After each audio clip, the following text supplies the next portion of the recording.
show you how to attach a GreenGuard muzzle to a non-GG style halter. So just like a plain halter. If you haven't watched the video on how to attach the straps and run them through the back keeper, please do that first. You want to get this all set up before you start. It'll just make it a lot easier. These are our older style straps that don't have the back keeper, so that's why they look floppy and open like that, but yours should have a back keeper so that they can stay more closed. So I find this a little easier to do if the halter is actually hanging up on something, but I'm just gonna show you right here on this table. I usually like to start with the side ones. You're just gonna send the buckle, the tail of the buckle. Notice I have the buckle on the outside and the tail going in. That keeps the buckle from flipping around and rubbing your horse. And to start with, I usually put them on hole 4 or 5. We will obviously need to adjust these later once they're on your horse, and we have several videos about how to do that, but it's a good starting place. So I'm gonna do the 2 side ones, and you want to check that your muzzle orientation is correct because they are made to be a little narrower side to side and then kind of wider front to back. So the front is gonna say GreenGuard, and it has 3 slots, whereas the side has 5. So that's a good rule of thumb. And I'm not gonna put these through the keepers yet because I know I'm probably gonna have to adjust it. And then I'm gonna come around to the front one, and it's just gonna go over the noseband of the halter. So I'm gonna put that on hole 3. Typically, with most horses, your front strap is going to need to be longer, especially if it's going all the way around the noseband, than the back strap. Usually the sides are kind of in the middle.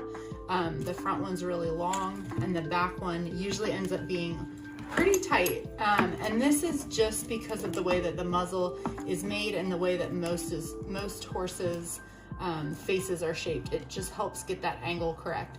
And so here I'm going around the chin strap, and I'll hold it up so you can see a little bit better. But I'm going around the chin strap and not the ring. And so you'll see how long that tail is. I made it pretty short. And I'll hold that up for you so you can kind of see that a little bit. So you can see this strap is a lot longer. These are kind of in the middle, and this one's really short, and I went around the leather instead of this ring. The reason you don't want to go around this ring is because a lot of times what happens is it tends to slide back and forth a lot, and it can cause rubs, and it also helps get the angle correct, because most horses need their muzzle tipped down a little bit, just with the way that halters fit their faces typically.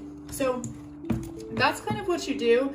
I really, if you don't have the back keepers, I like putting a little loop of tape around here to keep these side guys shut. And then the other thing that I really prefer to do if you're using one of just a plain halter is I don't like how this slides back and forth. I feel like it's really prone to creating rubs on your horse's face, and also if it slides back and forth, it could allow them to kind of sneak through the corners, or just get it off of their face or get it adjusted funny. So what I like to do is not only do I put a little tape around that to keep it still, but I usually actually tape kind of over the intersection of this muzzle strap and the noseband of their halter with something like this Gorilla tape, which is nice and smooth, or electric tape. You just want whatever you do to be nice and smooth under here. And that's something that I really like to do because I like to prevent rubs. They're a lot easier to prevent than they are to fix after the fact, especially if they still have to wear a halter and or a muzzle. So anyway, I hope this was helpful. We have lots of other tips and tricks on how to adjust it once you get it to your horse. So you can check those out in our video library on YouTube or our website.